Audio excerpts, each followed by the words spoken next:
இந்தியாவில் ஒரு 500 வருஷ பழமையான ஒரு மம்மி பற்களோடு இருக்குது. அதுவும் மியூசியத்தில் கிடையாது, இந்தியாவில் இருக்கக்கூடிய ஒரு சின்ன மலை கிராமத்தில்.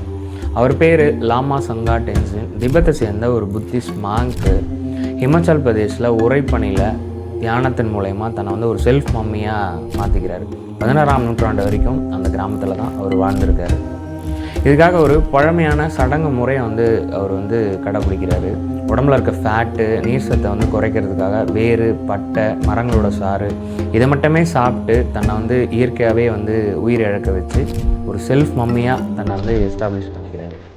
1975 ஹிமாச்சல் பிரதேஷில் ஒரு பூகம்பம் நடக்குது. அப்போ தான் இந்த இடத்த அவங்க கண்டுபிடிக்கிறாங்க. கிட்டத்தட்ட ஒரு 500 வருஷம் கழித்து இன்றைக்கி அவருடைய பல், தோல், அவருடைய முடி எல்லாமே அப்படியே இருக்கிறத அந்த கிராம மக்கள் பார்க்குறாங்க.